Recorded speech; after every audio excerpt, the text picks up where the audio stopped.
avec Yes. C'est notre moment. Dites oui aux actualités dans votre journal TV.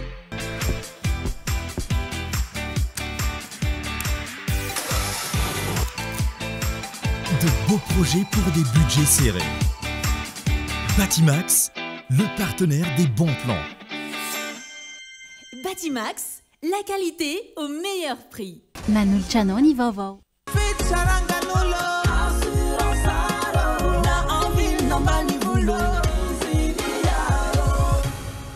Assurance Art, Timampoltona Nilanao. Manulcianoni vovô.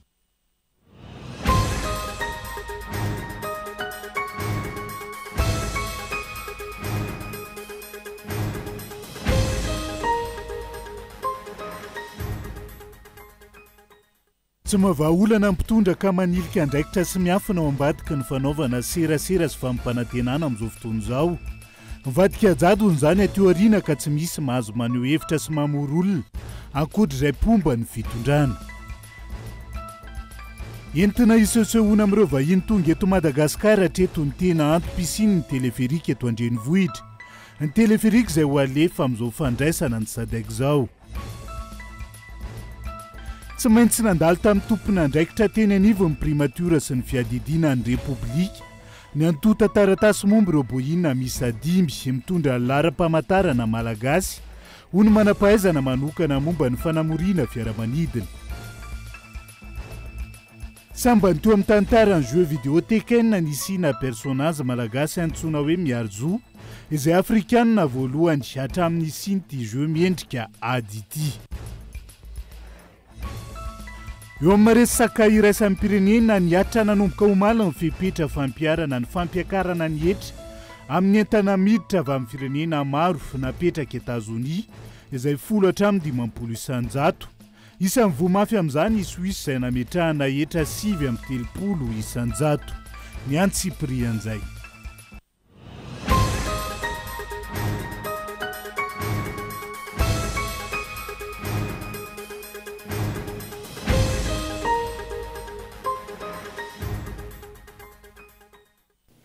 Migadondreny amin'ny valora alina fotoana ny fampalalambavao eto amin'ny fitalavitra kolo fa tena ny araba tomboky lasy tongivavy manasanao ihany koa anaraka ny antsiprian'izay tony mahazatra matoa andatsoratra avetrany nondeha nokafatsika ny fiarahana amin'ity ala ity tsy mahavaolana mpitondra fanjakana hany ka manilika ny andraikitra sy miafina ao ambadiky ny fanaovana serasera sy fampanantenana lava amin'izao fotoana izao. Mivadika jadony izany tateo aoriana ka tsy misy mahazo miteny sy maneho hevitra na mamory olona ihany koa ankoatra izay pomba ny fitondrana amin'izao fotoana izao. Matoa andatsoratra Gaëtan Andrietsilavo.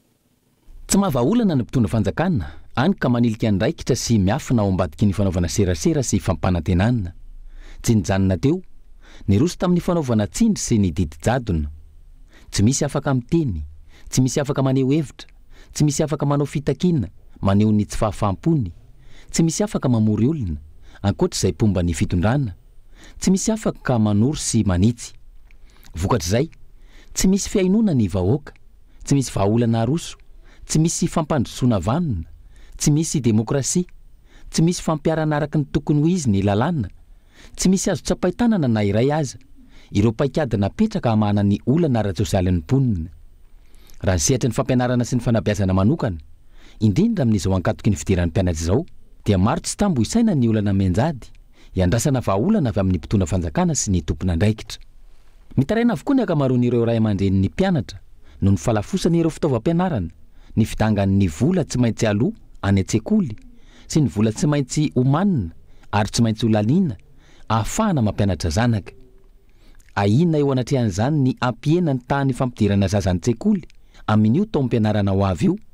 Ahina ihany koa ny ampitombo ny tahan'ny fandaozana sekoly ary vao maika hiena ny faripaizan'ny zaza malagasy. Araka ny tatitra navoaka ny banky iraisam-pirenena ny 20 Jolay lasa teo ohatra, ny 13 isanjato ny vehivavy sy ny 15 isanjato ny lehilahy ihany no mahavita ny fanabeazana fototra ary ny 15 isanjato ny ankizy nahavita fanabeazana fototra tsy mahay mamaky teny araka ny tokony ho izy. Tafiakatra 20 faingo 3 isanjato ny ireo ankizy mpianatra no midobla kilasy na mamery taona eny amin'ny ireo sekolim-panjakana.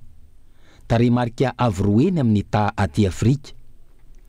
nambarany ihany koa fa ny 3 isan-jato ny mpampianatra amin'ny ambara tonga fototra dia framma avokoa, izay nahazo fiofanana kely na tsy nahazo fiofanana velively, ka ny karamany dia miankina amin'ny fandraisana anjarany ray aman-drenin'ny mpianatra. Eo no mipetraka ny olana eto amintsika satria voalaza fa maimaimpona ny fampianaran-janaka amin'ny ambaratonga fototra, ary tsy maintsy hisy ihany koa ny fanambarana ataon'ny ministera tompon'andraikitra namafy izany rehefa akaiky ny fidiran'ny mpianatra. Fomba ahoana no maimaimpona ny fampianarana eny amin'ny ambaratonga fototra raha toka ny ray aman-drenin'ny mpianatra avokoa no iantoka ireo 3 isan-jato ny mpampianatra ireo. Misy ve ny politika napetraky ny fanjakana ka nirosona ahafana mampena io isan'ny mpampianatra framma io? Ny zava-misy tsy ampy ampandehanana ny raha-mpampianarana ny sorabola atokany ny fanjakana amin'izany. Antony mahasarotra ny fanatanterana ilay fandraisana mpianatra ny anivon'ny ambaratonga voalohany ho maimaimpona. Variana mitetika sahitraitra tsy mahavahaolany ny fanabeazana ny fitondrana, ny mpampianatra ihany koa tsy homena lanja ary tsy homena asina. Ankoatra ny olana eo amin'ny fampianarana sy ny fanabeazana, tsy nisy fiakarana ary tsy nitsahamidina ny fahefa-mividin'ny vahoaka malagasy. Ny ena ny lanja ny ariary, maina tanteraka ny kitapom-bolam-bahoaka. Ny karama tsy niakatra fa mijanona ao ambany, na dia niakatra aza ny vidim-piainana. Niakatra ny vidin'ny vary, ireo sakafo fototra ho an'ny malagasy. Niakatra ny vidin'ny entana rehetra, vokatry ny tsy fisian'ny politika ara-toe-karena, manome vahaolana maharitra ho an'ny mponina sy ny firenena iray manontolo. Matoan-datsoratra izay fa entina isehosehoana amin'ireo vahiny tonga eto Madagasikara hatreto no tena antom-pisiany ny teleferika eto Andrenivohitra amin'izao fotoan'izao. Tony tamin'ny COI alefa indray ny teleferika amin'izao fandraisana ny SADC izao anehoana fa mandroso ilay Madagasikara ankehitriny. Tetika izay mitentina 2.5 tapitrisa euro ary ny taranaka faramandimby no anefa nitrosa anatin'izay. Onona saina. Ho ampisehoana ireo vahiny ao anatin'ny vondrona SADC ho tonga eto amintsika fa manana izany teleferika izany Madagasikara ary mandeha ireo fa tsy haingo tanàna. Izay raha vantanana ny ataon'ny fitondram-panjakana nivoaka tamin'ny filan-kevitra minisitra Omaly momba ity tetikasa mampibabitrosa ny vahoaka malagasy ity. Tetikasa izay maneho ny fomba fiasan'ny Andry Rajoelina. Tetiandro mihemitra lava fampanantenana tsy tanteraka. Hita taratra fa miantona toy tetikasa io ihany koa ilay fampandrosoana ny firenena. Ny teleferika ho an'ny SADC dia tsisy ho an'ny vahoaka mihitsy zany ny zavatra atao ve miantona foana eny ny zavatra rehetra dia ataoko hoe ny sary ny fampandrosoana eto amintsika zany fampandrosoana miantona, fampandrosoana mitsingevana. Azoko lazaina tsotra zany dia hoe tsy manana n'ilay rafitra modèle na fampandrosoantsika ny trosa tsy maintsy aloha dia tsika zany trosa tsy manasoa ny fiainantsika fa mibabitrosa ny taranaka mifandimby. Dia eo ngamba ny lana fahatongava-tsainy vahoaka le hoe tsy ny mena miraviraviny atao hoe fampandrosoana. Araka izany io loloavin'ny malagasy isan'andro io ilay tetikasa nataon'ny fitondrana Rajoelina ho an'ny vahiny araka ny zava-miseho hatreto. Teleferika alefa rehefa misy olona tiana anaovana oeraoera tonga eto Madagasikara.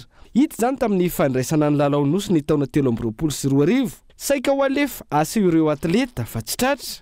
Ny volana Jona 2024 nirosona ny andrana voalohany tsy nisy kiana izany ary noheverina fa isokatra ho an'ny daholobe ay nijanona teo amin'izay andran'izay ihany.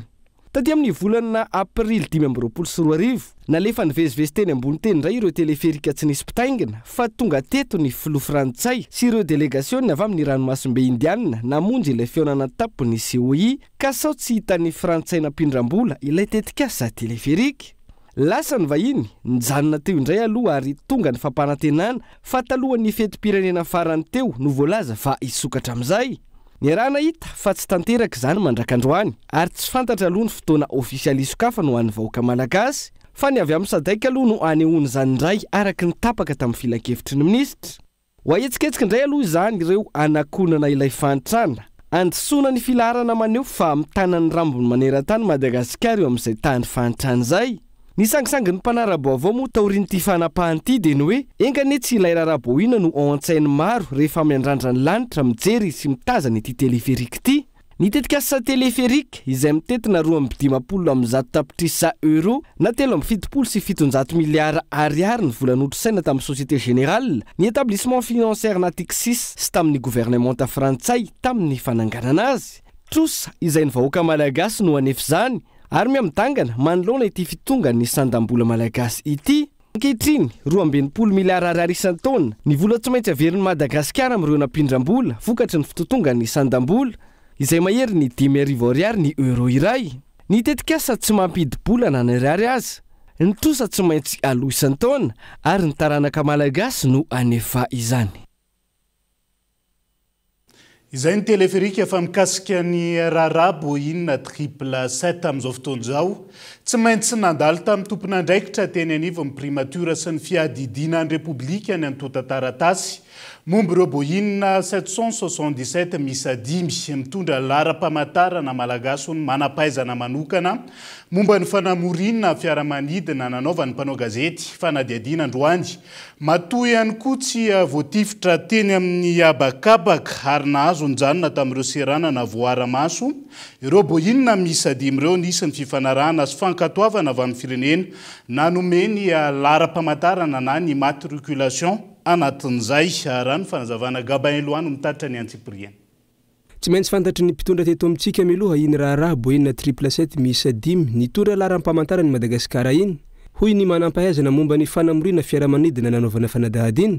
Raha ny lalàna amin'ny ankapobeny fa indrindra momba ny fitaterana anabakabaka. Tsy maintsy mandalo eo anivon'ny primatura sy ny fiadidinan'ny Repoblika ny taratasy rehetra mialohana ahazoana fa azoan-dalana ny laram-pamantarana.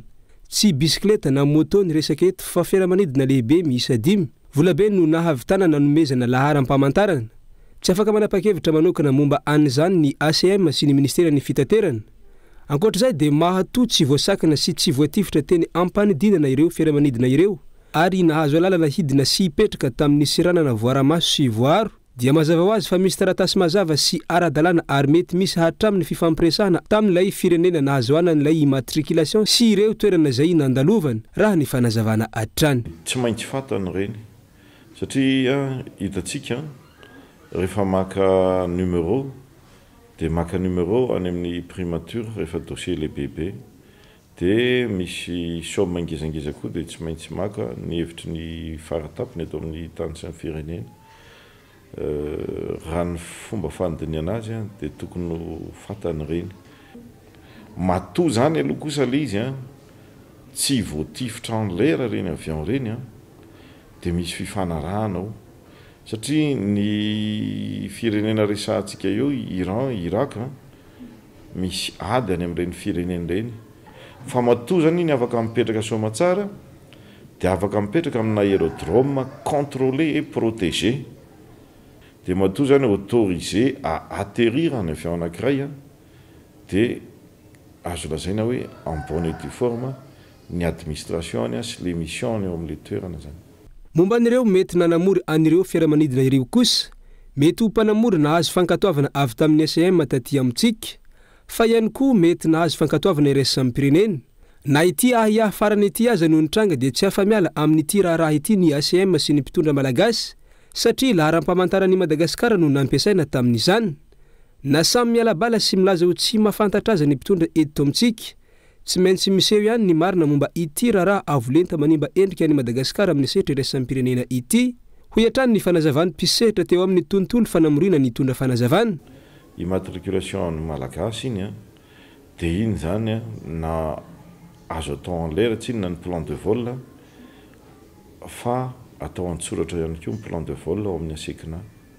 Moa hoe tsy manana fifandraisana mihitsy iraisam-pirenena zany satria misy ny atao hoe aviation civile internationale na misy ihany koa ny atao hoe IATA, International Air Transport Association, izay misy 390 flotte compagnie aérienne mpikambana ao anatiny dia tsy maintsy mivoaka foana iny indrindra hoe 5R avion tsy dia tena hoe manana flotte ngezabe Madagasikara dia isongadiny iny nofaina vela izy misy fifanarahana vela izy mpitondra ihany no afaka tena mamaly an'izay.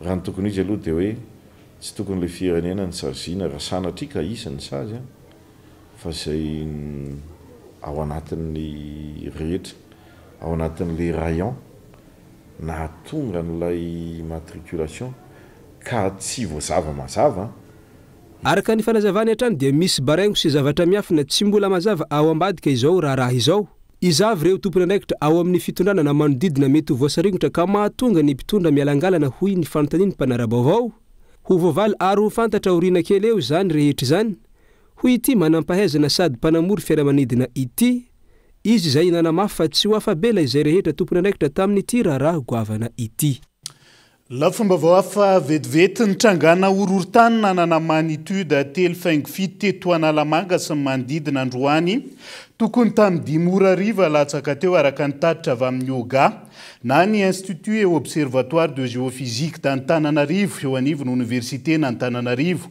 tany akaikina Androvakely district Ananjozorobe no nisy ny foibeny ary reny ovitrovitra nandritra ny segodra vitsy raha ny teto Andrenivohitra manokana tamin'ity Androany ity. Fa fitondrana tsy manana politika hoentina miady amin'ny fahantrana ny fitondrana rajoelina hoy antoko politika madio Androany. Fitondrana diso lalana sy tsy mahafeny lara-pamena ho an'ny vahoaka ka manakona tsy faiza mitantany amin'ny resaka serasera sy ny fisehosehoana ivelany hoy teo anivony APM manoloana ny filazana fa hampandeny ampahanzotra amin'ny teleferika mandritra ny fandraisantsika ny SADC amin'izao fotoan'izao santatra ny aina no mitatitra ny antsiprian'izay. Tsy manana politika matotra entina miady amin'ny fahantrana ny fitondrana rajoelina hoy ny mpanao politika iray avy eo amin'ny antoko politika madio. Maro ny olona mianjady amin'ny vahoaka amin'izao fotoana toy ny delestazy sy ny fiakaran'ny vidim-pianana. Eo anatrehan'ireo diso lalana trano ny politika safidin'ny mpitondra ary tsy mamantina olana mianjady amin'ny firenena. Hita izany amin'ilay resaka teleferika. Inona ny olana ho voavahan'ny fisian'ny teleferika amin'ny fiainan'ny vahoaka madinika? Inona no entin'ny teleferika eo amin'ny fiainan'ny mponina any ivelan'ny Antananarivo? Ny trosan'ny fanamboarana teleferika izay arahana malagasy manerana ny nosy mibaby. Hita fa tsy mahafehy ary tsy mahafantatra ny tena ilain'ny vahoaka ny fitondram-panjakana. Teo zao tsika nahita le buzz be je ne veux pas savoir. Andro vitsivitsy tao aorianan'izay nefa nisy indray ny je ne savais pas.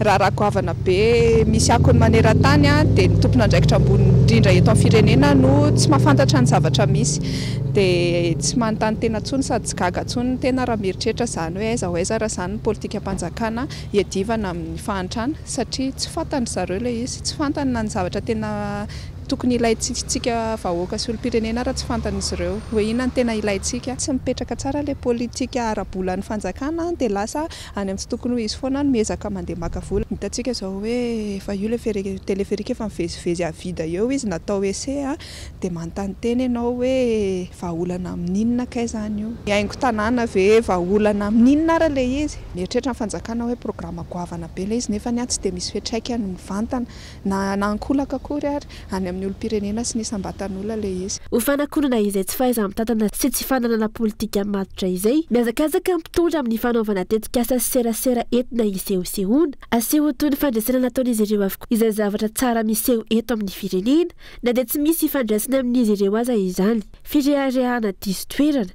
Ohatra amin'izany ny serasera manodidina ny fandraisan'ny Madagasikara ny fitantanana ny SADC izay adidy fandimbiasan'ny firenena mpikambana nefa ankalazaina toy ny fandraisana manokana fitondram-panjakana. Ao anatin'ilay rafitra dia fandimbiasana ilay toerana izany hoe tsy exploit ilay izy fa zavatra mihodina fotsiny ao anatiny iny fa nefa ihany koa anatin'ilay fanatanterahana mihitsy no manahirana sady no mieritreritra hoe inona raha izany no entin'ny Madagasikara ao anatin'izay satria na ny firenena ihany raha tsy vita no mikarakara anazy fanaovan-tena raha energetika ny resahantsika nefa eto ny delestage isan'andro mampikaikaika ny drano tsy misy dia izay indrindra no mahasadaikatra hoe inona no ireharehana ao anatin'ilay izy. Ilay tsy fahombiazantsika sarotsaromana amina zavatra geste teknika indray any amin'ny sehatra iraisam-pirenena ko amin'io resaka abatseranana mampisy ny guerre commerciale kely amin'izao fotoana izao maneran-tany io Madagasikara avy en position de force amin'ny négocier ho anazy dia ao anatin'izay en position de force koa ve izy minégocier ho andra firenena rehetra mpikambana ao anatin'ilay SADC tsy anatina propagande tsontsika izao dia mbola mahavarinana foana ty artista hoentina mandehandeha etseroa ty hatramin'izao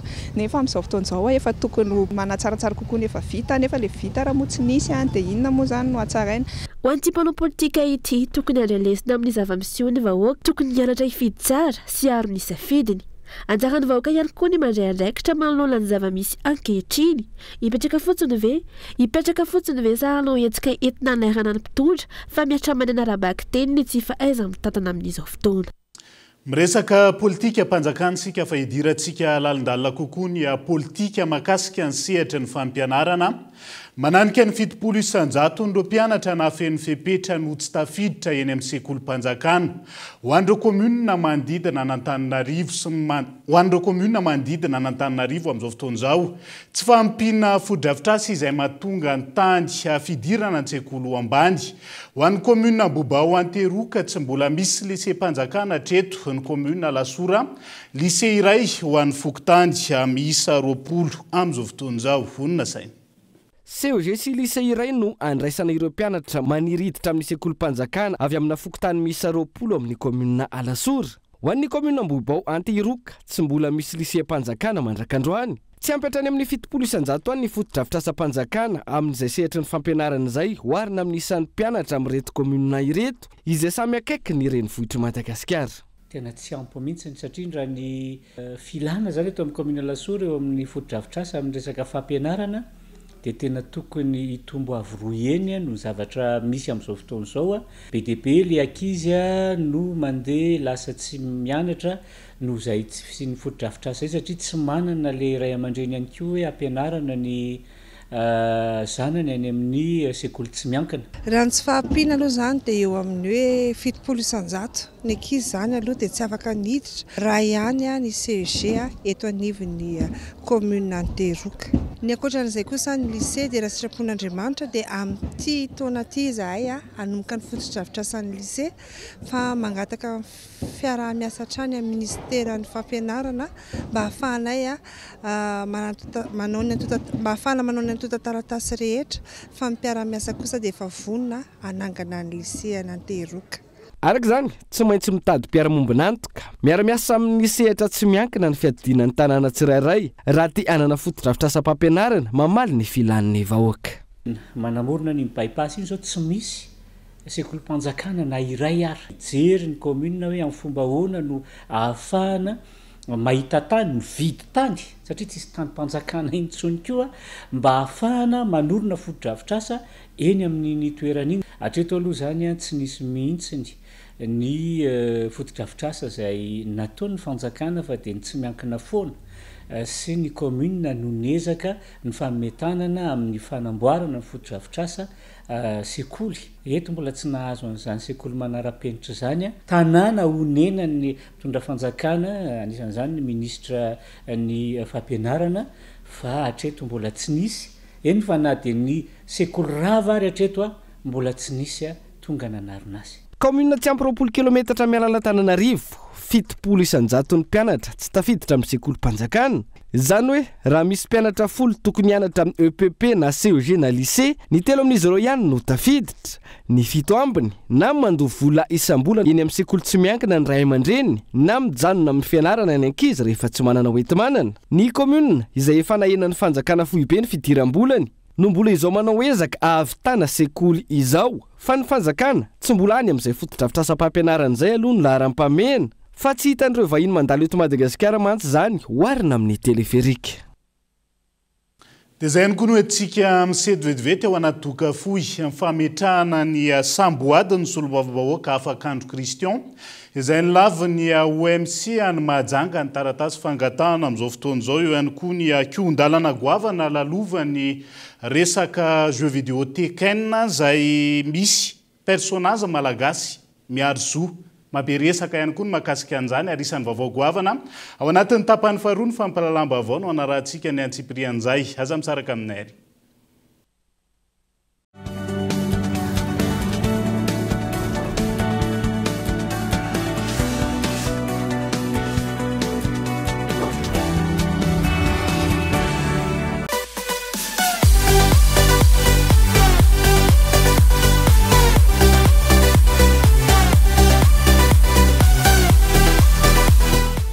azo hatrany ny vokatra star e jifao amin'ny vidiny tena mirary ny caprice sy ny woko 400 ariary monja ny tavoangy vera kely 3 ariary kosa ny lehibe ny tavoangy plastika kosa 2 ariary ny kely ary 7 ariary fotsiny ny lehibe dia nizao takio amin'ny vidiny tena izy eny amin'ny mpivarotra rehetra mahazatra anao.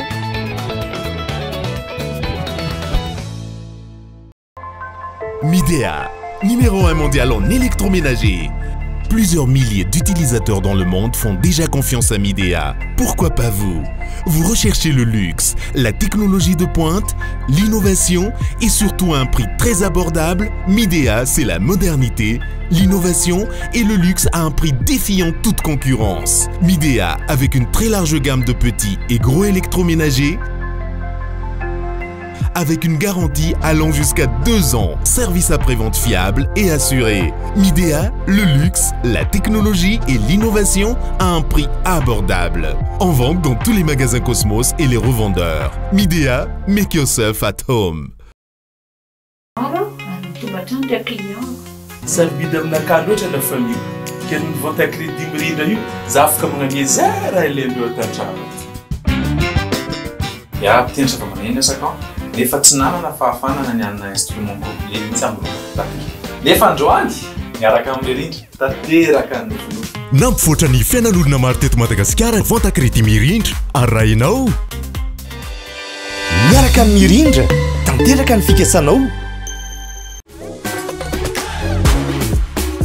Norman Life miaraka amin'ny asa vaovao be ewa midira amin'ny tontolo feno tombotsoa ifandraisana tsy tapaka amin'ny fianaka amin'ny sanla misy event promo smartphone cadeau bonus tombotsoa avy amin'ireo mpiara-miasa aminay ny fiofanana manokana sy ny sisa midira team ewa ao amin'ny dièse 111 étoile 2 étoile 1 dièse ewa tero amin'izay wa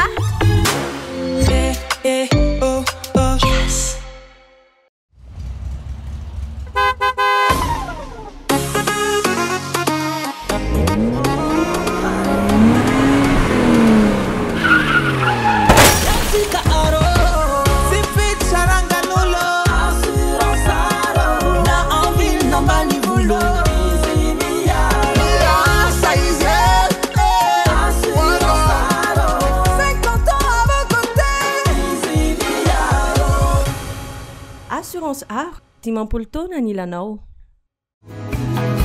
Maintenant ou jamais. Ny efatra aogositra hatramin'ny 10 oktobra isaky ny vidy entana miaraka amin'ny fanamorana fandoavam-bola fonta crédit mirindra eny amin'ny magasin Cosmos dia mandray anjara amin'ny fisariana loka goavana no sariana amin'izany. Loka voalohany télé TCL 85 pouces, loka faharoa moto 5 et 150cc, loka fahatelo salon fanamorana ny fandoavam-bola fonta crédit mirindra ao amin'ny Cosmos irery ihany. Miaraka amin'ny mirindra tanteraka ny fikasanao. Pour une carrosserie parfaite, optez pour El Mondes, la marque professionnelle de peinture automobile.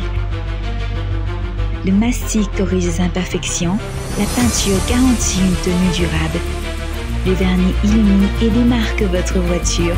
Certifié et disponible auprès de vos points de vente habituels, El Mondes assure un résultat exceptionnel. Faites confiance à El Mondes.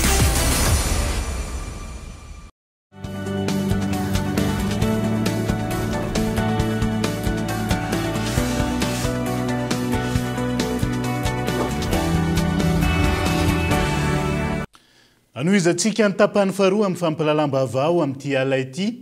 Valan'ny taratasy fangatahana ka ny laviny OMC ao Majanga ny fametrahana samboady ny solombavambahoaka afaka Andro Christian nokasaina atao tao Majanga ny sabotsy ho avy zao. Vohitsaka tanteraka ny zo fototra ary simba ny demokrasia manoloana ny tsy fahaizam-bitantany ampitondra fanjakana amin'izao fotoan'izao. Anoka miroso amin'ny mizana tsindrinila sy ny didy jadona ampitondra sy ny manodidina azy ankehitriny. Ny antsiprian'izay. Voatery miditra amin'ny didy jadona ny mpitondra noho ny tsy fahombiazana eo amin'ny fitantanana ny firenena. Pirofo mivaingana amin'izany ity fanakanana ny fametrahana samboady ny solombavambahoaka ka saina atao ao Majanga ny sabotsy ho avy izao ity. Nolaviny OMC ao Majanga ny fangatahana ametrahana samboady ny solombavambahoaka voavidy tao Majanga voalohany lany tamin'ny anaran'ny firaisakina. Raha hoe tsy nanao ry zareo nanao tsisy olana. mbola nanao fetseketserina zareo nanao carnaval zareo tsisy olana raha zahay zany a de hipoka ty malagasy Madagasikara ity fa niezaka zay tsy nanao an'izany teto Antananarivo fa niezaka nanao an'izany tany amin'ny tany Mahajanga kilometatra anjatony kilometatra maromaro makany miala eto Antananarivo fa mbola sans zao fitondrana zao no manakatona ny feom-vahoaka afaka an'izao hoe olona lanim-bahoaka izy olona solombavam-bahoaka izy fa maninona no atao ohatran'izao zay ny tenenako raha ingay Rajoelina tsy malana zany culture zany ary hita fa olona mpanonga-panjakana mihitsy izy olona tsy demokrata izy tsy ny ao anivony ny fanoerana ihany tsy ny mpanao politika ihany hiarany sakana tsy afaka maneho hevitra avokoa ny rehetra ary efa hiaran'izany ihany koa ny mpanao gazety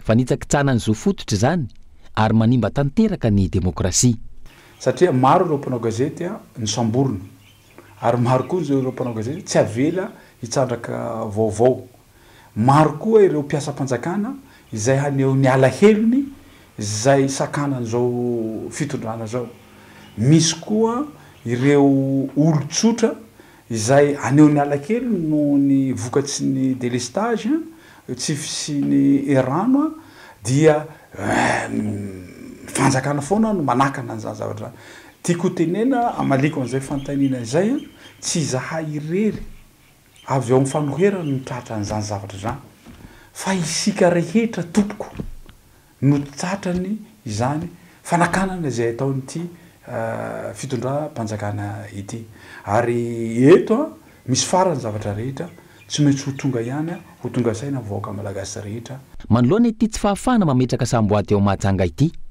ivorony ao anivon'ny firaisan-kina rahampitso ka hamoaka fanambarana iraisana ho fantatry ny besin'ny maro aoren'izay andrasana ny mety ho toyiny isan'ny vaovao misongadana ihany koa amin'izao fotoan'izao samba ny teo amin'ny tantara ny jeu vidéo Tekken nisina personnage malagasy antsoina hoe miarzo zay afrikanina voalohany hatramin'isiny ty jeu miendrika ady ty ao amin'ny Tekken 8 saison 2 no ahitana azy ary miteny malagasy mihitsy raha miarzo vokatry ny fahitany mpamorona ny firoborobo mipankafy Tekken eto Madagasikara no natonga amin'ny famoronana rano fa diadiadina tojondrina tahiry no mitatitra ny antsiprian zay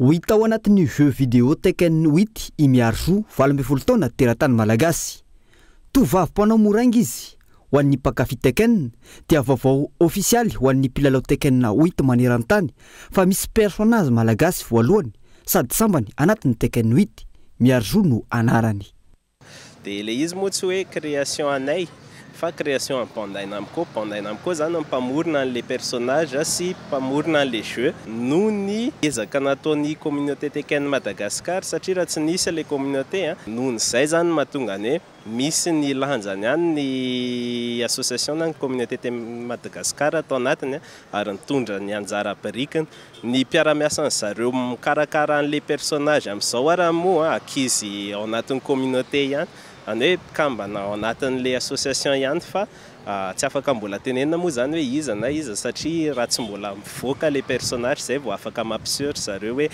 zay nanao an'le feo zay nanampy ny resaka soratra sy ny sisa ny fampidirana ny miarzo ao anatin'ny Tekken 8 izao izay vokatry ny fivelaran'ny fifandraisana teo amin'ny Bandai Namco sy i Madagasikara indrindra tao aorian'ny fahatongavany Katsuhiro Harada mpamorona ny Tekken sy Koe Kida talen'ny Tekken 8 teto Madagasikara tamin'ny oktobra 2024 niona tamin'ny mpilalao malagasy nandritra ny fifaninanana Next Level Play LCK Edition izay nahita fa nitombo be ny isan'ny mpilalao eto Madagasikara hatramin'ny nivoan'ny Tekken 7 le izy moa mbola voanansa fotsiny iny zany hoe le personnage zany mbola amin'ny volana desambra janoary any vao tena mivoaka dia hatreto zany mbola tsisy ininana fantatra momba azy mbola tsy tandokohany mbola tsisy ininana fa mbola aoriana kely zany izy mivoaka satria amin'izao moa ny Tekken efa mandeha ohatran'izay hoe mivoaka tsikelikely ny personnage fa tsy miara mivoaka indray mandeha intsony dia vidina dia le anarana aloha tena mbola tsy hainay hoe avy aiza fa tianay le anarana satria tena sady mora tononona le izy ny gasy tsara dia ny afaka teneniko fotsiny momba an'iny tamin'ny ara-dasy nakatsota aty nisy fotoana ry zareo nanontany anay mihitsiny hoe sao dia mba mahafantatra nareo anarana vehivavy mba mety malazalaza ety Madagasikara dia sady tsy dia tena hoe mahafatifaty ilay anarana fa mba ohatrany hoe mavitribitrika dia naminay moa zay na amin'ny karazana proposition fa zareo tsy nite mihitsiny tamin'ireny andeha hamorona personnage fa nanontany dia averina efa tahaka ny fanontaniana rehetra le antaniny zareo makasika ny kolontsaina sy tamin'ny zareo taty zany. Misy eo amin'ny endrika malagasy miaro roa saingy mifangaro afrikanina ihany koa ka mahatonga iny sary iny.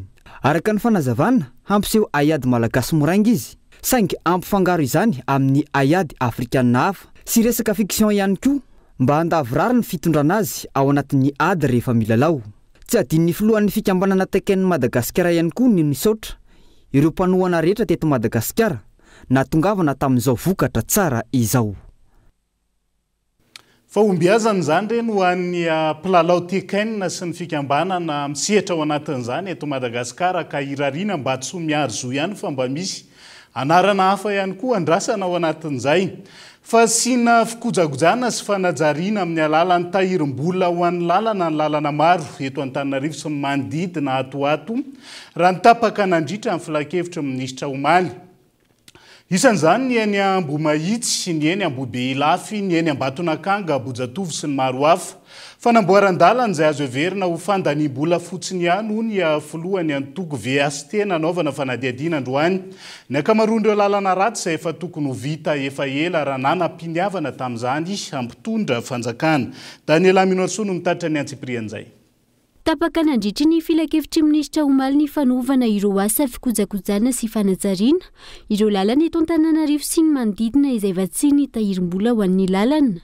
Tafiditra ao anatin'izany ny lalana eo amin'ny rond-point Ambomangakely, rond-point Rokady, rond-point Sella Kadievo, rond-point Avoloha, ny etsy Ambojatovo, Ambatonakanga, Andohalorova, Anosy Mahamasina sy ny manodidina, Tsimbazaza sy ny maro hafa. Aiza kosa eo anatrihan'ireo ny fanamboarana ireo lalam-pirenena izay efa potika tanteraka amin'izao fotoana.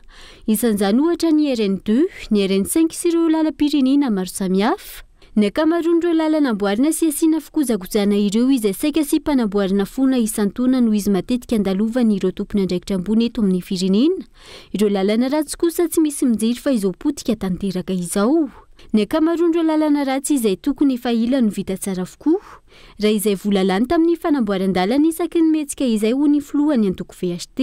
Ny lalana moa za zany dia mametra-panontaniana rehefa mandeha miazo an'ireny lalam-pirenena ireny indrindra ny lalam-pirenena faharoa izay fantatro tsara.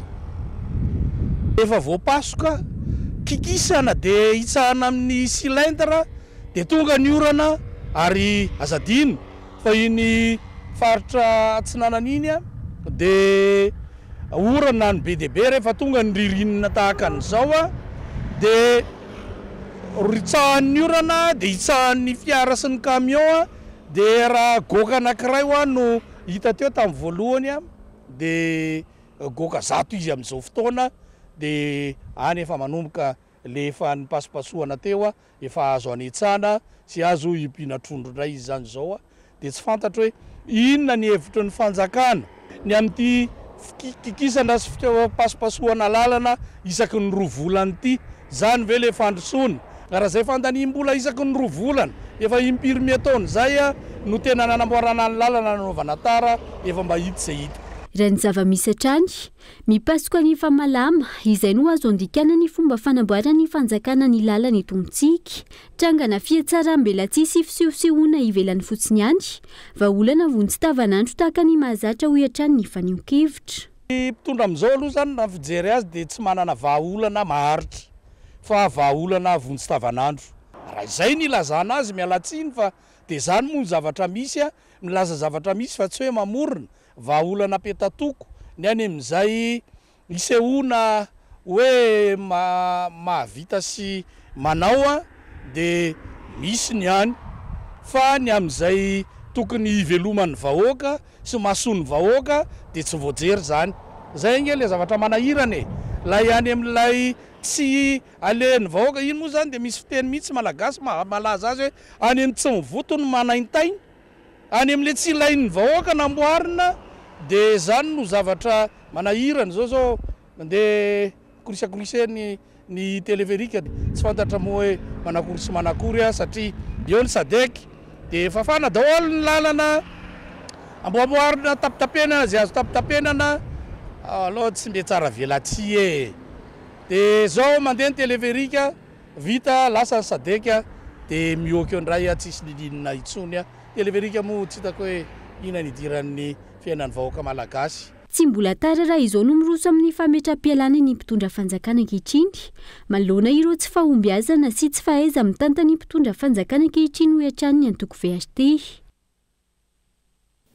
Tontolon'ny fampianarana sy ny fikarohana vetivety ambom-pionan'ireo mpianatra na vita fianarana sy ireo mbola andalam-pikarohana un salon de la recherche au service de l'économie et de l'emploi andian'ny fafito eny Ankatso izay nanomboka androany ary aritra roa andro fotoana any hoany izy ireo ny voka-pikarohany sy tadiavan'ny mpiara-miombonantoka amin'ny fanitarana ny tetikasa ny ihany koa ty hetsika ity ho ny tompon'andraikitra teo anivony université n'Antananarivo tamin'ity andro anty gabain loha.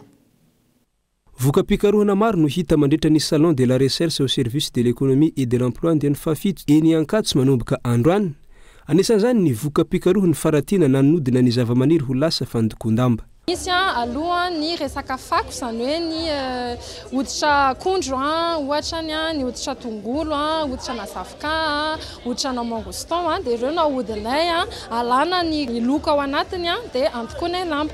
Ny karazany faharoa indray zavamaniry ampiasaina dia zavamaniry maniry mihitsy anisan'izany ohatra ny dingadingana izay hitantsika be dia be indrindra eto Analamanga dia ihany koa ny garana dia ohatra izay zavamaniry maniry ny ireny fotsiny kanefa manana izay fafana manome loko ho an'ny zavamaniry ho an'ny lamba izay dia ireo zao anisan'ny karazana loko afaka azonay. Manampaniriana ampiroborobo ny fikarohany amin'ny alalan'ny fananganana orinasa ity mpianatra ity aoriany fahavitan'ny fianarany. Ny université iray avy any Suisse hatreto aloha no manampi azy amin'izao tetikasany izao. Fankoatra izay dia nampiseho ny voka-pikarohana teny ihany koa i Carole sy Tahiry. Izy mirahalahy ireto izay niara-nanao fikarohana tao anatiny 5 volana ka nahavita namadika ny fako ho lasa loharano ny angovo ampiasaina ho herinaratra. La énergie hybride ampiasaina eto énergie avy amin'ny masoandro, énergie solaire photovoltaïque sy ny énergie avy amin'ny biométhanisation sy biogaz amina fokotany anankiray izay mbola tsisy jiro animery tsy atosika any. Nanao ankety tany amin'le fokotany izay hoe inavy ny zavatra tediavin'ny zareo amin'ny karana herinaratra dia zareo manana déchet organique valorisable ao amin'le fokotany dia izay namokaranay le biogaz ahafahanay manome herinaratra mahafapo zareo mandavataona ary mandritra ny taona.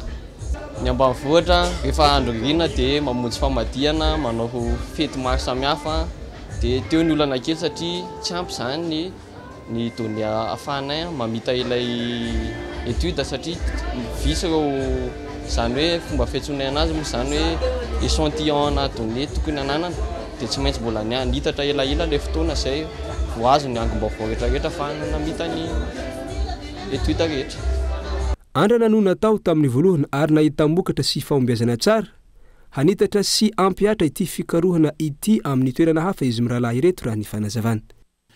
Lafomba voafa tomombana ny fandaminana rehetra amin'ny fampisehoana iarahana amin'ny tarika rebika ny alahady ho avy izao etsy Antsahamanitra ho ny mpikarakara tsy ho latsa-danja amin'ireo fampisehoana lehibe efa natao ity ho ireo mpikarakara ao amin'ny tarika rebika izay efa eto an-tanindrazana amin'izao fotoan'izao andao arahantsika ny fanampanazavana mikasika izay.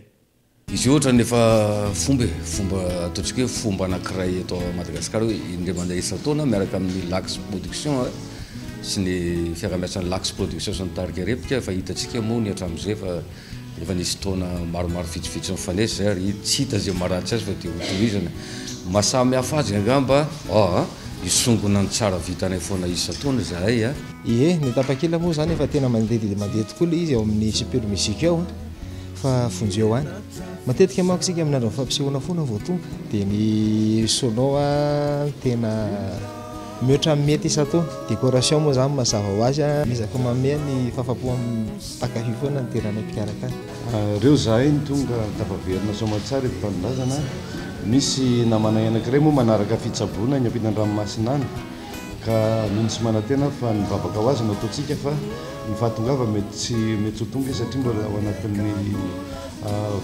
fanamarian'ny dokotera hoe tsy mazaka sidina zany izy noho izany manome toky zay fa anao zay tena maximum tsy ho tarazana mihitsy ny fahabangana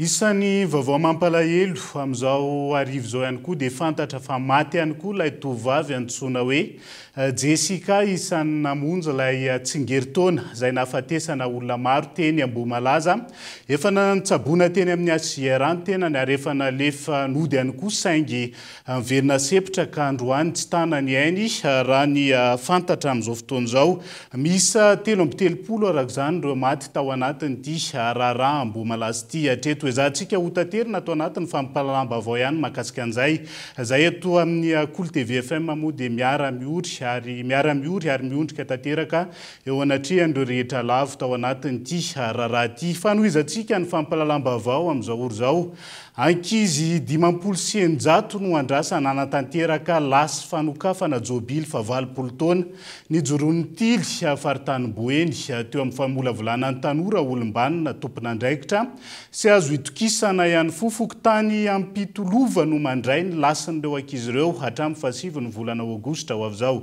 Kolo Majanga no mitaritra ny antsiprian'izay manampy ireo ankizy amin'ny fibeazana azy ho lasa tompon'andraikitra azo itokisana ireo fikambanana masina eny anivon'ireny fiangonana ireny hatramin'ny fahazazany mantsy no amolavolana ireo ankizy ahay fehitena sy mitady vahaolana amin'ireo sakana mety hampitarazoka ny vina tiana ho tratrarina manamarika ny fisokafan'ny taonjobily fa 20 taona ny orenany ny faritany Tiliny Boeny amin'izao fotoana izao hetsika fanabeazana miendrika kilalao no hameno ny fandaram-potoanan'izy ireo mandritry ny lasy lehibe izay nokarakaraina ity Ampitolova commune Belobaka distrikany Mahajanga faharoa anangana vaty fototra izay ho fankalazana izany jobily izany dia anangana ihany koa izay ametraka ny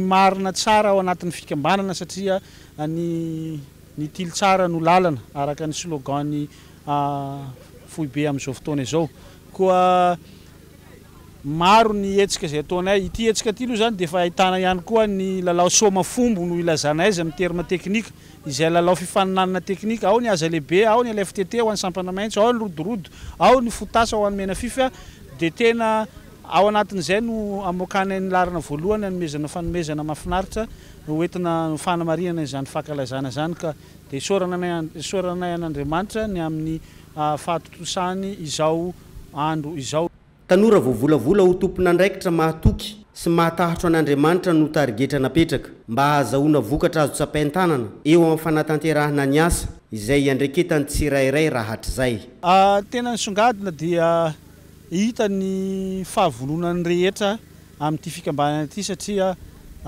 misy hatrany ny firaisankina sy fifankatiavana ary ny fanatanterahana ny fiara-miasa ho vavolombelon'i Jesosy Kristy mba ho hitan'ny olona rehetrarehetra hoe ireny ny fikambanana tily sy ny filoha tily manarateraka ny andraikitrany ka tena misongadina arak'izay ny fanehoana izay fifankatiavana izay 70 mianadahy ireo filoha mitantana ny sampana eny anivon'ny faritany Tiliny Boeny izay miparitaka any Ambatoboeny, Marovoay, Mahajamba, Namakia ary Mahajangaville 500 mianadahy kosa ireo plasy ny soratra anarana izay hiatrika n'izao filasiana lehibe fankalazana ny taonjobily fa 20 taona ny orenany izao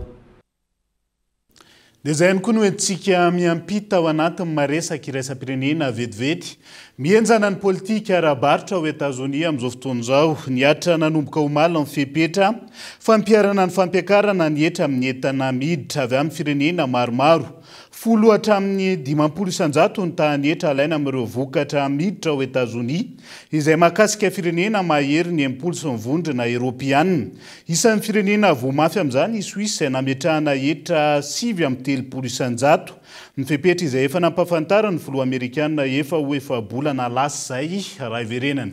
Dia izay ihany koa no antsika manakatona ny fampalalam-baovao tamin'ity ality ankasitrahany ianao nanaraka hatramin'ny farany. Mandra-pitafa ho amin'ny rapitsondry ary tomboky lasy tombo vavy elo matoboka.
De beaux projets pour des budgets serrés.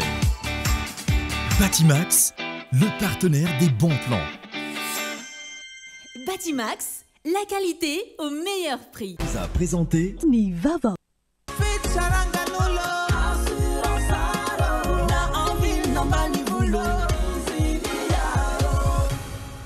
Assurance Art, Timampolto Nanilanao. Vous a présenté Nivava. Avec Yassi, c'est notre moment. Dites oui aux actualités dans votre journal TV.